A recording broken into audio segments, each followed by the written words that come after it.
Bueno, aquí estamos haciendo de nuevo esta clase, que es de funciones de varias variables. Vamos a poner en modo presentación. Aquí está. Bueno, en el primer slide vemos que, bueno, en análisis matemático 1 vemos funciones, ¿no es cierto?, de variables reales, es decir, de una variable independiente, es decir, funciones que van desde el dominio real hacia el rango o imagen en dominio real, tal que para todo x perteneciente al dominio de f, le hace corresponder un y igual a f de x, ¿no? Son las funciones de una variable independiente vistas en análisis 1. Si bien es de una sola variable independiente, todo lo que se ha visto, como derivación, límites, integración, todo eso, conceptos que hemos visto en análisis matemático 1, se utilizan de igual manera en análisis matemático 2, aunque veamos funciones de varias variables. Bueno, aquí en análisis 2 vemos funciones de varias variables.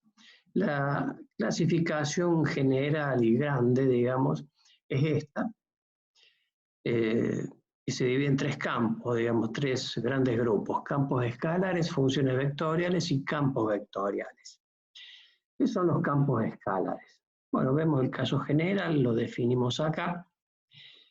El caso general sería una función que va de Rn a R, es decir, acá la dimensión del dominio del conjunto de partidas es n, o sea que los elementos del dominio son vectorcitos n-dimensionales, por lo que lo mismo tenemos n variables independientes.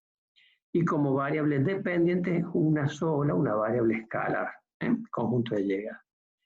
Bueno, aquí es tal que para todo x1, x2, xn, perteneciente al dominio, le hace corresponder una variable escalar y con esta ley de asignación, f de x1, x2, xn. Algo más chico sería lo mínimo en análisis 2, es una función escalar de dos variables independientes. Esto se le es similar, f es una función que aplica de R2 en R, tal que para todo xy, ve acá están las dos variables independientes, pertenecientes al dominio, le hace corresponder un valor escalar que es con esta ley de asignación f de xy. Acá se define su dominio en forma comprensiva. Cuando abrimos llave significa que vamos a definir un conjunto de elementos. El dominio es el conjunto de todos los pares ordenados xy pertenecientes a R2, tal que z igual f, esto existe, ¿no es cierto? Bueno, en el segundo slide estamos viendo cómo definimos el rango imagen. Aquí en este caso serán todos los z, es decir, esta es la variable dependiente, todos los z pertenecientes a R, tal que xy pertenece al dominio. Es decir, que todos los y del dominio tienen su correlato en la imagen y todos los elementos de esa imagen forman este conjunto. Bueno, una función como esta se puede definir de forma explícita. Z acá está explicitada bien cómo es la dependencia de z respecto de aquí. Este sería un ejemplo. Y la forma implícita es cuando no está explicitado en forma fehaciente la dependencia de z, como este. En este caso, z se puede despejar. En muchos otros casos, cuando dan una ecuación implícita, a veces la variable dependiente no se puede despejar. Pues este sería el formato de representación gráfica de una función de R2 en R. Acá, los dos ejes del dominio. Estaríamos suponiendo que este es el dominio, un sector plano del plano XY. Y bueno, acá a punto XY le corresponde una imagen Z, que se ve en el eje Z. Entonces, la gráfica es como si tuviésemos una sábana en el piso y a cada puntito de la sábana le hacemos corresponder un valor de relieve, que es el Z, y por lo tanto, a todos los puntos del dominio igual. Por lo tanto, cuando se levanta, esa sábana termina siendo una superficie en el espacio. Por lo tanto, toda función de R2 en R da como resultado una gráfica, su gráfica es una superficie. Ven, acá tenemos un ejercicio de cómo se calcula o se investiga cuál es el dominio de la función y su imagen. El primer paso que tenemos que hacer cuando vemos alguna función es saber cuál es su dominio y tener idea de cómo es su imagen. Bueno, en este caso tenemos una función z que depende de x y de y. El dominio tiene dos condiciones. Una dada por la existencia del logaritmo y otra dada porque la existencia del logaritmo en el denominador no puede valer 0. Por lo tanto, el argumento no puede valer 1 en el denominador porque sabemos que el logaritmo no es 0. Y a su vez, el argumento es mayor que 0 por la condición de existencia del logaritmo. Bueno, acá reacomodamos lo que es la primera condición, despejamos ahí. Y bueno, esta expresión que está acá es la expresión de una recta, que es esta. En línea de puntos significa que no la toma porque dice I mayor, no dice I igual, sino I mayor. Y al ser mayor, bueno, toma todos los valores que están por encima de la recta. Bueno, esa es la primera condición. Hemos graficado en el dominio todos los puntos que puede tomar del dominio por la primera condición.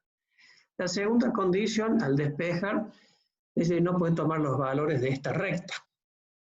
Entonces puede tomar todo R2 menos la recta, por eso está graficada en línea de puntos.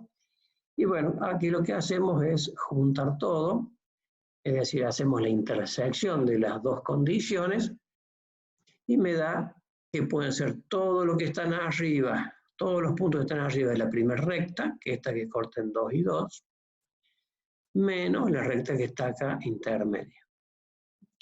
Y bueno, en la imagen pueden tener todos los valores de R, dado que el logaritmo toma valores positivos y negativos.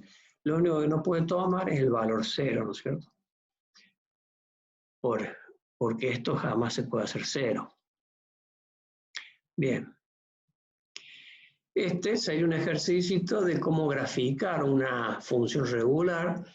En álgebra tendrían que haber visto las funciones cuádricas, que son funciones que se representan en el espacio, como el paraboloide, los hiperboloides, los elipsoides, esferas, conos, cilindros, etcétera, que son gráficas de funciones regulares. Pero independientemente que lo hayan visto o no, y que no sepamos, por ejemplo, cómo se llama esta función o qué gráfica me representa, nosotros podemos establecer una estrategia de gráfico, siempre hablando de las superficies regulares, ¿no? De la superficie en R3 regular, como las que nombré recién. Bueno, supongamos que no conocemos cómo se llama esta función, ni qué gráfica real se puede realizar con esta función. Empezamos con la primera estrategia, ver dónde corta esta función a los ejes coordenados. Para ello hacemos dos variables iguales a 0. Bueno, acá como x está al cuadrado, y está al cuadrado, y está sumado, esto siempre va a dar positivo. Por lo tanto, si hago x0 y 0, z no va a ser otra que 0.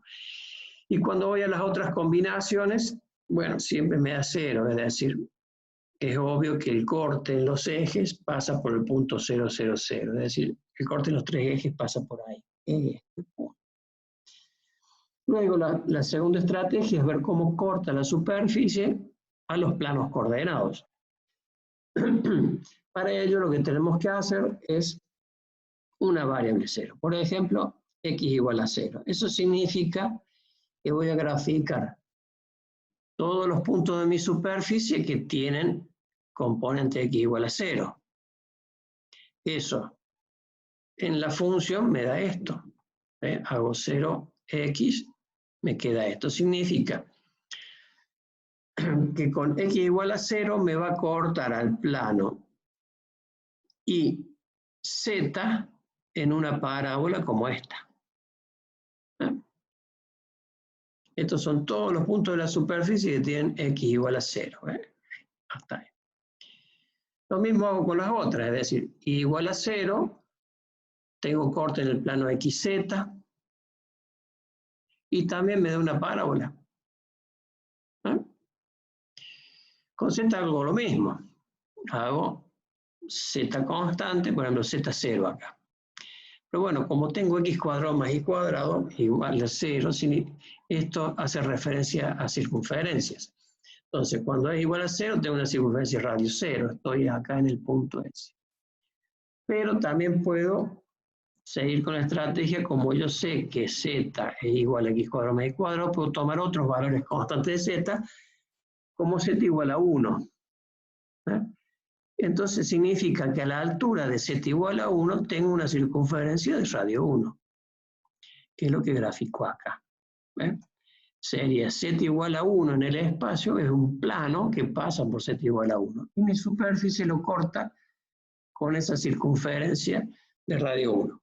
Después me voy a otro valor típico, digamos, 4, ¿para qué? Para que me dé radio 2, para que no me dé un radio decimal. Entonces me voy para Z igual a 4, tengo una circunferencia de radio 2. Bueno, después integro todo en una sola gráfica. Por supuesto, cuando ustedes hagan los ejercicios no hace falta que hagan todos estos pasos. Si ya están un poco cancheros, pueden hacer directamente este gráfico. Que no es otra cosa más que un paraboloide de revolución, que se llama así, porque al graficar una de las curvas, por ejemplo, una de las parábolas, y la hago girar sobre el eje de simetría, que en este caso es Z, me forma la gráfica de la superficie paraboloide. Bien. El otro gran campo de funciones de varias variables son las funciones vectoriales. El caso general, ¿qué son las funciones vectoriales? Bueno, son funciones que aplican de una única variable en el dominio a varias variables dependientes en la imagen. Función que aplica de R en Rm, por lo tanto, mis imágenes son vectorcitos m-dimensionales. Está que para todo t perteneciente al dominio de F le hace corresponder un vectorcito i. Este es el nombre del vector y esta es la ley de asignación del vector. Es decir, cómo varía en función de t. Visto en forma vectorial, sería I1, I2 y M. Estos son los nombres de las variables dependientes. Y esta es la ley de asignación que tiene cada variable dependiente. Bueno, acá, si vamos a algo más chico, es decir, una función vectorial de R en R2, significa que nuestro vectorcito de imagen tiene dos componentes. F aplica de R en R2, hasta que para todo t perteneciente al dominio de F, le hace corresponder un xy.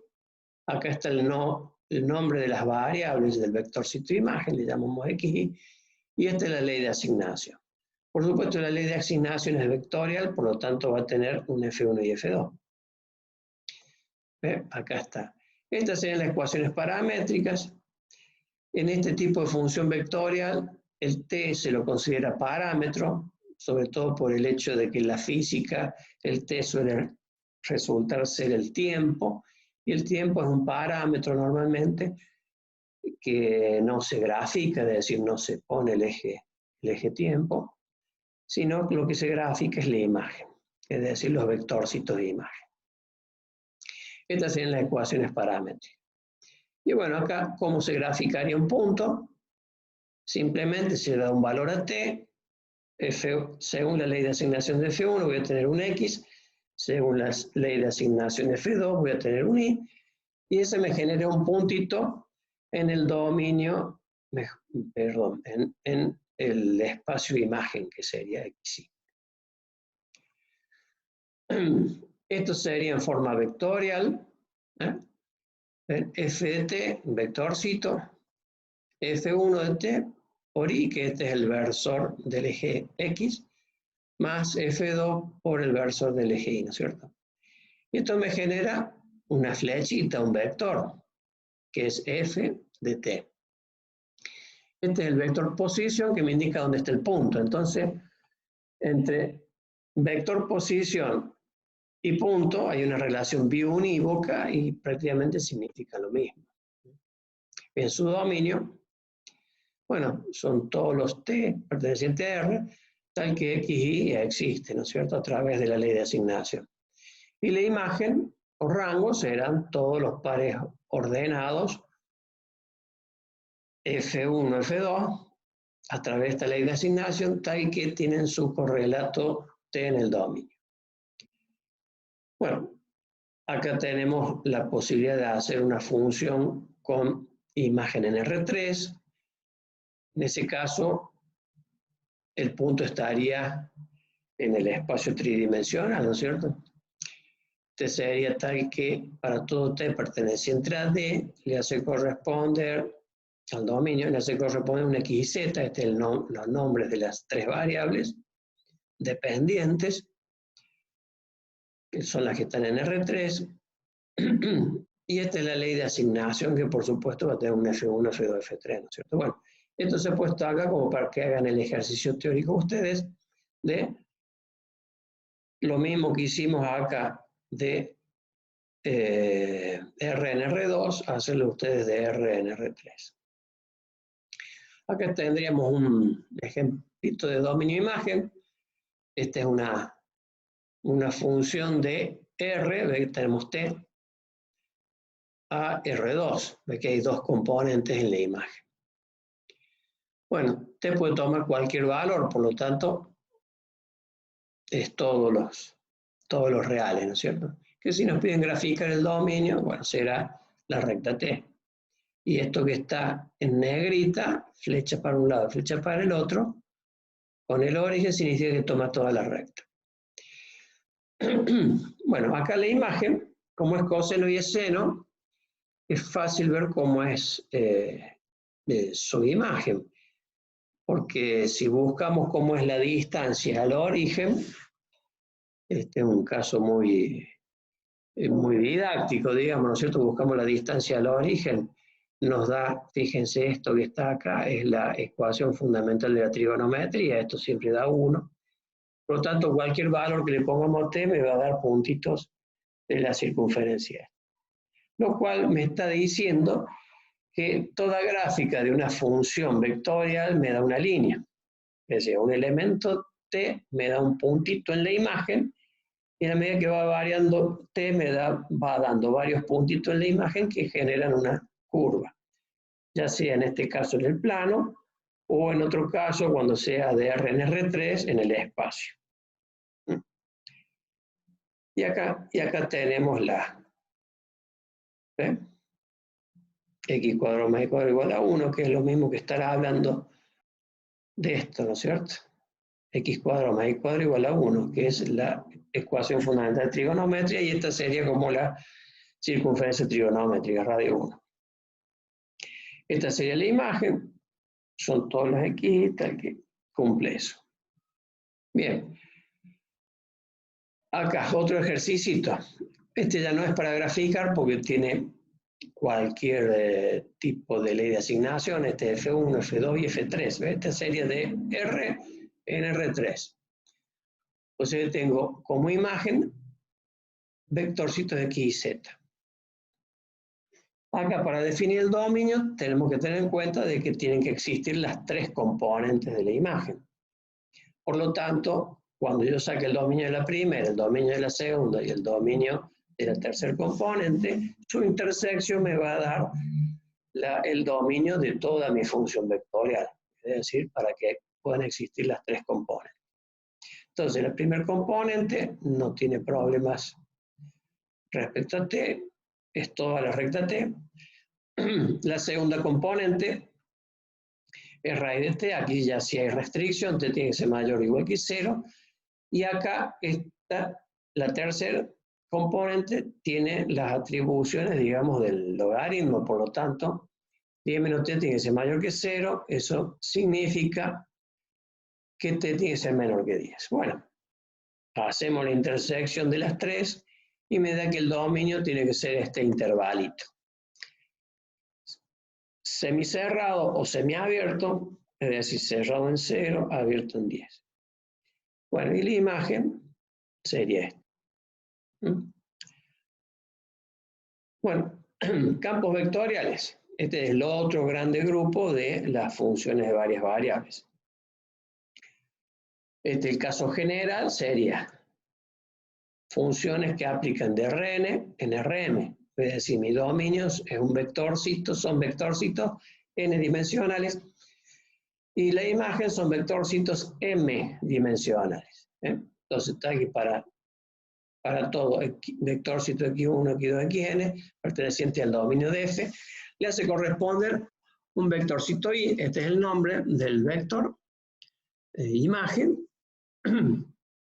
y esta es su ley de asignación, que por supuesto es vectorial. Y acá se desglosa, ¿no? Y es 1, y1, y 2, y m. Y estas son las leyes de asignación de cada variable dependiente.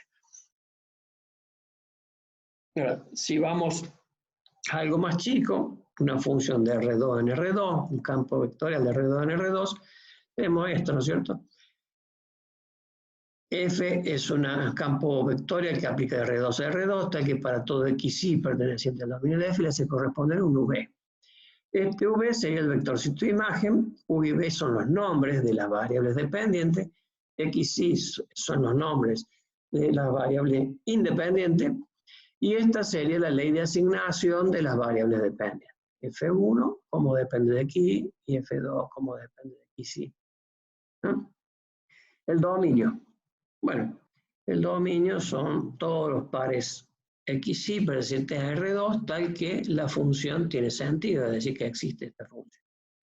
Y la imagen serán todos los U y V que tienen esta ley de asignación. Y tienen su correlato, es decir, su contrapartida en el dominio. Bueno, este sería otro caso, funciones que van de R3 en R3, campos vectoriales que van de R3 en R3, y este lo he puesto como ejercicio teórico para que hagan todo esto, pero para este caso, es decir, la definición de dominio, imagen, etc. Bien, este sería un ejemplito. Acá tenemos los dos elementos del dominio, XY, y esta sería la imagen, vectorcito de imagen. Primer componente, segunda componente. Este sería la F1 y la F2. En este caso, en vez de llamarle F1, F2, bueno, como variable le estamos llamando U y B. U y B. Y la ley de asignación sería esta. En realidad, esta sería la F1 y F2. Bien. Bueno. En estos casos, tanto funciones o campos vectoriales de R2 en R2 o R3 en R3, si bien no se puede hacer la gráfica de la función, porque tendríamos en R2 tendríamos 4 variables, serían 4 ejes, no se puede graficar. Y de R3 en R3 serían 6 variables, por lo tanto tampoco se puede graficar. Pero sí se puede hacer una gráfica especial, y es, por ejemplo, en este caso, de R2 en R2, que a cada elemento del dominio aquí sí le hace corresponder un vectorcito que es de 2 componentes también, y se grafica todo en el mismo plano. Es decir, a cada puntito le hacemos corresponder un vector de imagen. El punto sería el inicio del vector, y después el vectorcito se desarrolla según sus componentes a partir del punto del dominio. Eso es lo que hacemos acá con algunos puntitos. Le hacemos como una tablita, dominio, 5 puntos, imagen, 5 puntos según la ley de asignación. A este punto le hace corresponder este vectorcito, a este punto, este vectorcito, ¿ven? Este es el punto del dominio y este es el vector de imagen que le corresponde a ese punto del dominio. Por lo tanto, perfectamente se puede graficar todo en este plano, digamos, en un solo plano. Bueno, este es un caso muy didáctico, si se fijan, si esto se tratara de fuerzas, cualquier objeto que estuviese ubicado aquí tendería a girar, por las fuerzas. Ahora, si los elementos fuesen puntuales, tenderían simplemente a trasladarse gracias a la fuerza. Bueno, acá el dominio no tiene problema, puede tomar cualquier valor y los vectorcitos en la imagen tampoco hay problema. El dominio es R2 y la imagen también es R2. Acá, en este otro caso, lo único que buscamos, bueno, es graficar el dominio de la función, para lo cual hacemos lo mismo que hicimos en funciones vectoriales. Si cada componente de la imagen tiene que existir, por lo tanto, saco el dominio del primer componente, saco el dominio de la segunda componente y después hago la intersección, que serían todos los XY que hacen que las dos componentes existan. Entonces, la primera componente tiene una condición, que es la condición de la raíz, y la segunda componente tiene la condición, que es la condición del logaritmo. Bueno, graficamos esas dos condiciones. La primera es con radio mayor o igual que 4, por tanto es todo lo que está fuera de la circunferencia radio 2. Acá me olvidé poner el 2, ese sería un 2, ¿no es cierto? Ahí. Y la segunda condición me dice que tiene que ser y mayor que menos x, es decir, mayor que la recta menos x. Entonces, si yo hago la intersección, me da esto como gráfica solo del dominio, que es lo que nos pide acá. Y bueno, acá estaría la definición del dominio de forma comprensiva y acá también la definición de la imagen. Bueno, esto es lo último, la última parte de cita, o sea, por lo tanto hemos terminado la clase.